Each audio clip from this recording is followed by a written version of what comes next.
परेशानियों से रूबरू करवाया। मैं माइक पर देखिए, मैं जल्दी बोल रही हूँ। हमारे बीच honourable union minister of agriculture and farmers welfare आ चुके हैं, श्री शिवराज सिंह चौहान जी।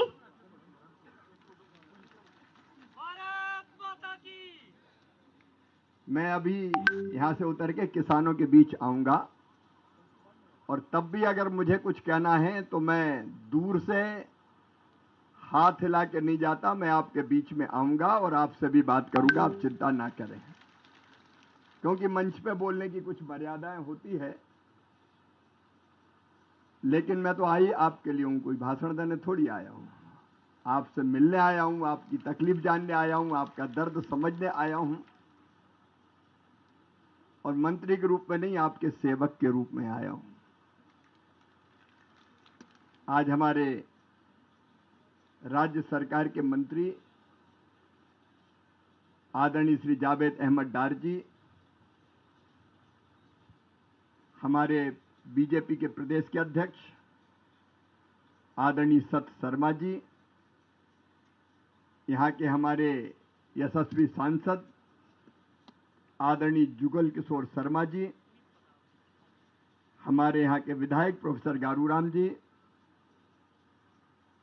आदरणीय चौधरी विक्रम रंधावा जी, आदरणीय डॉक्टर राजीव भगत जी, आदरणीय डॉक्टर नरेंद्र सिंह जी, आदरणीय हमारे भाई शैलेंद्र जी, राकेश जी, मैं अकेला नहीं आया, मेरा पूरा विभाग आया है। उधर नीचे बैठे हुए हैं प्रधानमंत्री फसल बीमा योजना के अधिकारी मुक्तानंद जी और उनके साथी। इधर ऊपर प्रधानमंत्री आवास योजना के भी हमारे अधिकारीगण बैठे हुए हैं, चाहे वो ज्ञान प्रसाद जी हो, हमारे जो मिर्ची खराब हो गई है तो MIDH के अधिकारी भी साथ में हैं। तो मैं अकेला नहीं आया, सबको लेके आया हूं, मेरे PS भी साथ में हैं। मेरे प्रिय किसान भाइयों बहनों, बेटे बेटियों, आप सबको नमस्कार, आप सबको प्रणाम। जब किसान की फसल बर्बाद होती, जो मैंने देखी है अभी, हमारे आदरणीय गृह मंत्री अमित शाह जी बहुत पहले आ गए थे, वो नुकसान देख के गए। राजनाथ जी आए, हमारे बाकी मंत्रीगण आए। प्रधानमंत्री जी की चिंता आप समझ सकते हैं। और आज मैंने स्वयं कृषि मंत्री के रूप में, ग्रामीण विकास मंत्री के रूप में पूरे रेत के वो टीले देखे जहां कभी फसलें लहलहा रही थी। कहीं मिर्ची थी, कहीं बासमती धान थी, कहीं मक्का था। और मैं केवल बड़याल ब्राह्मणा की बात नहीं कर रहा,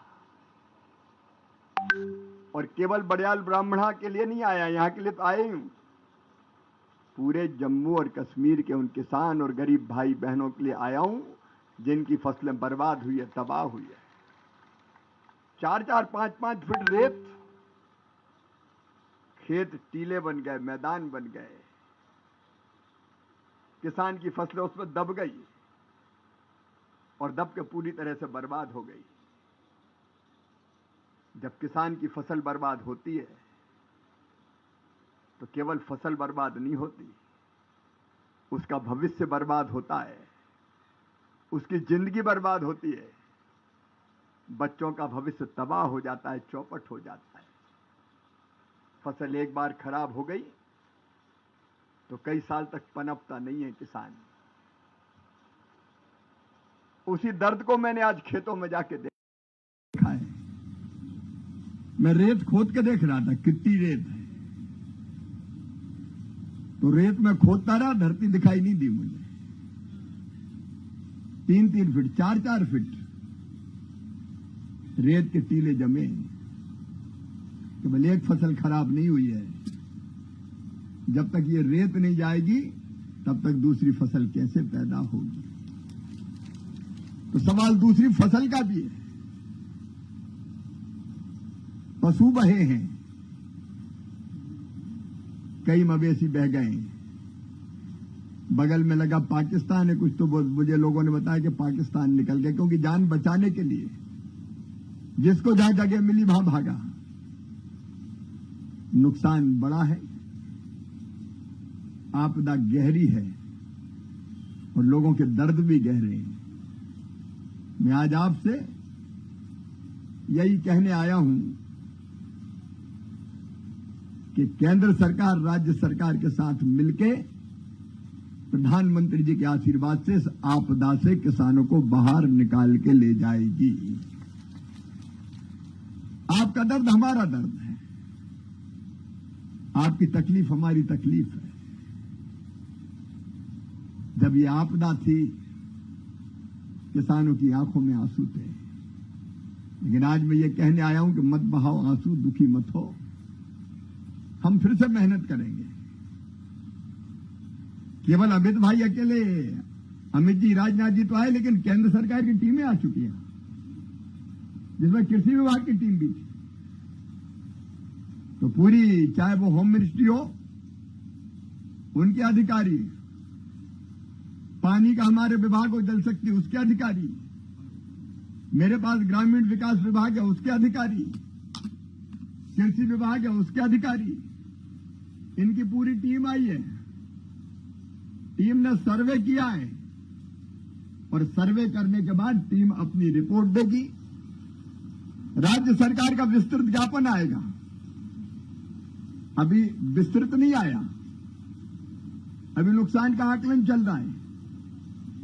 उसके बाद राज्य सरकार का विस्तृत ज्ञापन भी आएगा और उसके बाद टीम की रिपोर्ट के आधार पर जम्मू कश्मीर के बहनों और भाइयों, जम्मू कश्मीर भारत मां का माथा है, आपको राहत देने में कोई कसर नहीं छोड़ी जाएगी। मिलकर काम करेंगे, मुसीबत से लड़ेंगे और संकट के पार निकाल के ले जाएंगे। कुछ काम ऐसे हैं जो राज्य सरकार को करने हैं। मुझे पूरा विश्वास है, क्योंकि हम आपदा में कोई राजनीति नहीं करते। पहला काम है किसानों को निकाल के ले जाना, गरीबों को जो परेशान हैं उनको संकट से बाहर निकालना, उनकी सामान्य जिंदगी बहाल करना। और ये जो रेत वाला मामला है, मुझे लगता है कि राज्य के स्तर पर यह फैसला कर लेना चाहिए कि जिसका खेत उसकी रेत।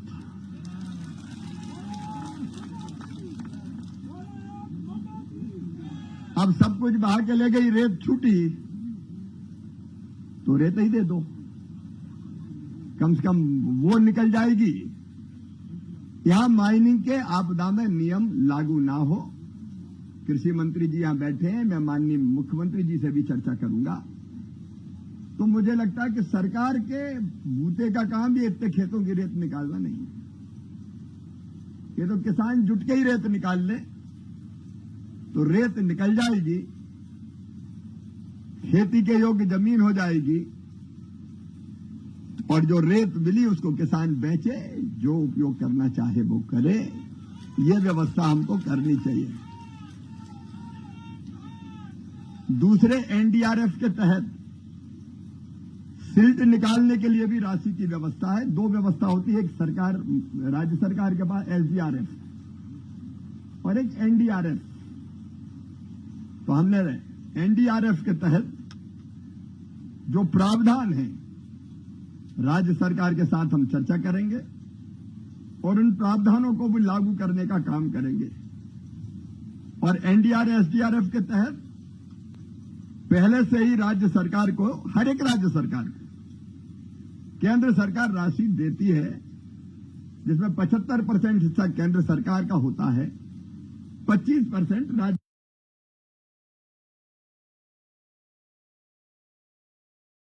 सरकार मिलाती है।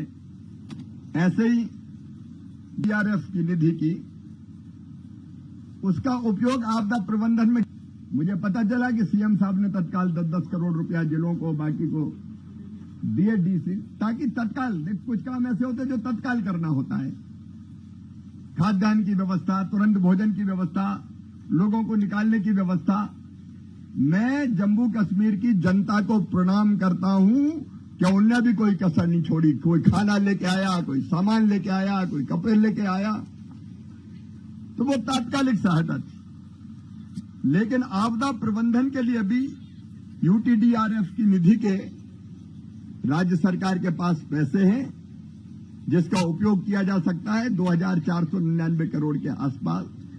और एनडीआरएफ के अंतर्गत फिर जो राज्य सरकार डिमांड करेगी उसके आधार पर और पैकेज केंद्र सरकार निश्चित तौर पर राज्य सरकार को देने का काम करेगी, क्योंकि मिलके ही केंद्र और राज्य इस आपदा के बाहर निकाल के ले जाएंगे। प्रधानमंत्री जी बहुत संवेदनशील है, इसलिए केंद्र सरकार कोई कसर नहीं छोड़ेगी। मैं आपको यह बताना चाहता हूं कि भगवान न करे, यहां अच्छी बात यह है कि लोगों की जिंदगी बचाने में सफल हुए, लेकिन एनडीआरएफ के तहत यह प्रावधान है कि कोई जान अगर चली जाए तो 4 लाख रुपए की सहायता उस परिवार को दी जाती है। अगर कोई विकलांगता आए, हाथ टूट जाए, पैर टूट जाए, कोई चीज मकान गिर गया, ऐसे में 74,000 रुपया प्रति व्यक्ति, ये हमारे डिस्ट्रिक्ट मजिस्ट्रेट और बाकी सब इसकी जानकारी रखते हैं, वो एनडीआरएफ के तहत भी प्रावधान है। और जो केंद्र सरकार एनडीआरएफ की राशि देती है उसमें इसका प्रावधान है, तो वो देने की भी व्यवस्था है। अगर गाद निकालना हो, मैं डिस्ट्रिक्ट एडमिनिस्ट्रेशन को बताना चाहता हूं, आपकी जानकारी में है, तो गाद भी अगर निकालना हो तो 18,000 रुपया प्रति हेक्टेयर का प्रावधान उसमें है, जो केंद्र पैकेज देगा एनडीआरएफ का। उसके अंतर्गत गाद या रेत भी निकालने के लिए हम किसानों की मदद कर सकते हैं, उसका उपयोग भी हो सकता है। जो यहां भूस्खलन का मामला उतना नहीं है, शायद वैली में होगा, पहाड़ अगर दरक गए, खिसक गए और उसके कारण नुकसान होगा, तो उसमें भी छोटे और सीमांत किसानों को 47,000 रुपया देने का प्रावधान है, जो एनडीआरएफ के तहत दिया जा सकता है। एनडीआरएफ के पैकेज में जो शामिल होगा। वैसे ही मिर्च और बाकी फसलें भी खराब हुई है, तो एक तो जो धान खराब हुई है जिसका बीमा हुआ है, फसल बीमा योजना, तो मेरे अधिकारी यहां बैठे हैं, राज्य सरकार भी उसका आकलन कर रही है। आप पूरी गहराई से आकलन कीजिए। बीमा कंपनियों से भी हमने बात की है, आपकी बात भी हुई होगी बीमा कंपनियों से। लगभग 60,000 किसानों का बीमा है, उनको लगभग पूरी भरपाई। मैं टीम लेके इसलिए आया हूं कि कोई उसमें कोताही ना हो, कोई गड़बड़ ना हो, क्योंकि इस समय जरा भी लापरवाही या कोताही किसान के साथ अन्याय होगा, और ऐसा अन्याय करना पाप है, पाप। तो वो किसी भी कीमत पर ना हो। लगभग हम बीमित किसानों की नुकसान का लगभग भरपाई की स्थिति हम पैदा कर देंगे फसल बीमा योजना के माध्यम से। तो वो हमारे अधिकारी यहां आए हैं, वो खुद देखेंगे बीमा कंपनियों के साथ, तो मैं भी बैठूंगा, ताकि लिबरली किसानों को हम ठीक से राहत की राशि जो वो मिलेगी, उसके अलावा फसल बीमा योजना की राशि हम देने का काम कर सकें। हमारी जो सब्जियां और बागवानी फसलें हैं उसके लिए भी हमारा सिंचित क्षेत्र में 17,000 रुपया प्रति हेक्टेयर का प्रावधान है, तो उसका भी प्रावधान है 22,500 रुपया प्रति हेक्टेयर। ये जो हमारी कृषि वानिकी की फसलें उसके लिए प्रावधान है। तो ये चूंकि करना राज्य सरकार को असेसमेंट है, आप जब ये असेसमेंट ठीक से कर लेंगे तो ये राशि भी एनडीआरएफ के तहत राज्य सरकार को मिलेगी, क्योंकि बटना है राज्य सरकार के थ्रू, तो उसको भी हम करने का काम करेंगे। पशु में भी अगर गाय, बैल, भैंस बह गए हैं तो दुधारू पशु जैसे भैंस, गाय, उनमें 37,500 रुपया, और घोड़ा, बैल जैसी अगर कोई है तो 32,000 रुपया, और बछड़ा या टट्टू या खच्चर या छोटे जो रहते हैं उनके लिए 20,000 रुपया का प्रावधान है। ये मैं इसलिए बता रहा हूं कि प्रावधान किया गया है, और पूरा आकलन करने के बाद जिनके पशु मरे होंगे उनको ये राशि दी जाएगी, ताकि पशु अगर चले गए तो उसकी भी क्षतिपूर्ति करने का हम लोग एक सीमा तक काम करें, तो वो भी निश्चित तौर पर किया जाएगा। यहां चूंकि मछुआरों वाला क्षेत्र नहीं है, इसलिए बताने का कोई अर्थ नहीं है। फिर यहां पे जो बांध की बहुत दिनों से मिट्टी का एक बना हुआ था, और नहर की बात आपने की है, नहर ऐसी जो पुरानी क्षतिग्रस्त हो गई है, तो बांध भी राज्य सरकार भी उसकी कोशिश करेगी, केंद्र सरकार से भी बात करके, क्योंकि अगर वो बन जाएगा तो फिर कभी अगर बाढ़ ऐसी आई तो पानी अचानक गांव में नहीं घुसेगा। तो उसकी बात भी विनय और बाकी सब लोग जो मेरे साथ गए थे, क्योंकि मैं तो बांध तक देख के आया था, तो नहरों की मरम्मत का काम हो, बांध की फिर से बंधा बनाना हो, तटबंध इसको कहते हैं, उसके लिए भी व्यवस्था करने का हम लोग काम करेंगे। मकान कई जगह टूट गए हैं, तो मकान टूटने पर ये चूंकि ग्रामीण विकास विभाग मेरे पास ही है, 1,30,000 रुपया जो सीधे प्रधानमंत्री आवास योजना के अंतर्गत आते, जिनके मकान टूट गए हैं उनको मकान देने के लिए उसकी व्यवस्था है, तो वो आप इंतजाम करेंगे ही। मैं ग्रामीण विकास विभाग की तरफ से ऐसे जितने मकान टूटे होंगे उनके लिए 1,30,000 ये टॉयलेट के अलग और टॉयलेट के साथ साथ मनरेगा की मजदूरी ऐसे 40,000 रुपया और ये मेरा विभाग भी देगा। जितने मकान मेरे पास जो अभी सूची आई है, आपने जो मकान की संख्या भेजी है 5,101, ये मेरे पास जानकारी आई है। मैं यहां से जाते ही इन मकानों की स्वीकृति 5,101 की दे दूंगा। मेरे विभाग का ही काम है, ताकि जिनके घर टूटे हैं उनको ये राशि मिल जाए और वो अपने मकानों को ढंग से बना सके। एक यहाँ सेल्फ हेल्प ग्रुप का काम बहुत अच्छा है, तो सेल्फ हेल्प ग्रुप का काम भी मेरे पास है।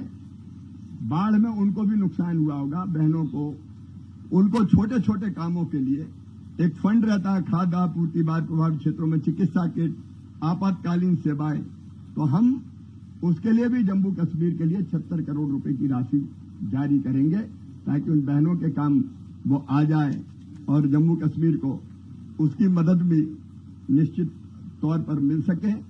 तो ये जो चीजें प्रधानमंत्री फसल बीमा योजना सहित, क्योंकि प्रधानमंत्री जी ने बहुत अच्छी योजना चलाई है जिसमें तुरंत नुकसान की भरपाई का प्रावधान रहता है, उसको भी मैंने आपको बताया कि वो भी हम करेंगे।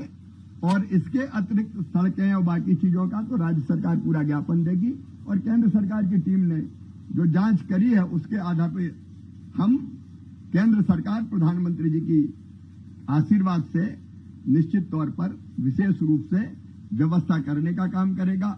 गरीब भाई बहनों के लिए मनरेगा की मजदूरी वैसे 100 दिन होती है, मैं राज्य सरकार को यह कहना चाहता हूं कि 150 दिन की मजदूरी जो बाढ़ पीड़ित इलाके उनमें हम देंगे, ताकि उनको ज्यादा रोजगार मिल सके, मजदूरी मिल सके। उन कामों को भी हम करने का काम करेंगे। जैसा मैंने बताया कि माननीय गृह मंत्री जी स्वयं हाँ, एक बात और मैं बताना चाहता हूं आपको। जब पिछले दिनों में आया था आरएसपुरा, तो वहां सीमा पर रहने वाले कई किसान जो जमीन पर खेती तो कर रहे हैं, लेकिन खेती उनके नाम नहीं है, उनका स्वामित्व नहीं है। मैं डार साहब ये निवेदन कर रहा हूं, आप और मुख्यमंत्री जी बात कर लीजिए, मुझे केवल आप एक प्रमाणित करके दे दीजिए कि यही खेती कर रहे हैं और जमीन पर यही काबिज है। उतना भर करने से मैं प्रधानमंत्री किसान सम्मान निधि में उनको पात्र बना दूंगा, लेकिन राज्य सरकार को प्रमाणित करना पड़ेगा। तो आप प्रमाणित करवा दीजिए और एक चिट्ठी मेरे पास आ जाए कि ये सूची है और ये सूची में ये किसान है, ये किसान ही वहां खेती कर रहे हैं, यही उस जमीन के लिए राज्य सरकार ने अधिकृत किया हुआ है। इनको अधिकृत तो हमने किया ही है कि आप वहां करो, तो मुझे यही मिल जाए कि राज्य सरकार ने अधिकृत किया हुआ है, ये चिट्ठी मिल जाए, मैं पीएम किसान सम्मान निधि में उनको पात्र बनाने का नियम हमारे पास है, हम उनको पात्र बना देंगे। और प्रधानमंत्री जी ने एक और प्रधानमंत्री किसान सम्मान निधि की जो एक किस्त है वो तुरंत हम जम्मू कश्मीर के किसानों के खाते में भी डालने वाले हैं जल्दी, ताकि अभी समय के पहले पैसा मिल जाएगा तो किसानों के काम आ जाएगा। मेरे भाइयों, मैं कोई भाषण देने, कोई राजनीति करने नहीं आया, मैं तो दिल में दर्द लेके आया हूं अपने इन भाइयों और बहनों के लिए जो इस बाढ़ के कारण बर्बाद हो गए, परेशान हो गए, और प्रधानमंत्री जी का संदेश लेके आया हूं कि आपकी हर संभव सेवा करेंगे। हम सेवक हैं आपके। नेता जितने भी हैं, वो मंत्री, मुख्यमंत्री, कोई भी हो, हम राजा नहीं, हम आपके सेवक हैं। इसलिए लोकतंत्र होता है, जो जनता की सेवा के लिए अपने नेताओं को चुनता है, तो सेवक के रूप में आपके बीच आया हूं। मैं अपने एमएलए साहिबान को भी ये निवेदन करना चाहता हूं कि हम तो साथी हैं, मित्र हैं। जब भी और कोई ऐसी बात लगे तो मेरे और आपके बीच में एक फोन कॉल की दूरी है। दिल्ली में भी 12 सफदरजंग रोड पर रहता हूं मैं। आप दिल्ली आए तो दिल्ली पधार जाए, नहीं तो फोन कर दें। जो संभव है मिलजुल के करेंगे, क्योंकि मैं आपका साथी हूं, आपका भाई हूं और आपका सेवक हूं। जो दर्द देखा है वो भी मैं प्रधानमंत्री जी को निवेदित करूंगा और आपने जो बातें कही है वो भी माननीय प्रधानमंत्री जी तक पहुंचाऊंगा। पूरी मदद मिलेगी और इस तकलीफ से उबरेंगे, निकलेंगे और फिर आगे बढ़ेंगे। चिंता मत करो बहनों और भाइयों, आपके साथ केंद्र सरकार भी खड़ी है, हम कोई कसर नहीं छोड़ेंगे। बहुत बहुत धन्यवाद। और मैं इसके बाद बीच में आऊंगा, यहां से वहां तक जाऊंगा, ताकि किसी को कोई ज्ञापन देना हो, कोई बात करना हो तो ये ना लगे कि वहीं से नमस्ते करके चले गए। उतना समय मैंने निकाला है तो मैं आपके बीच आऊंगा।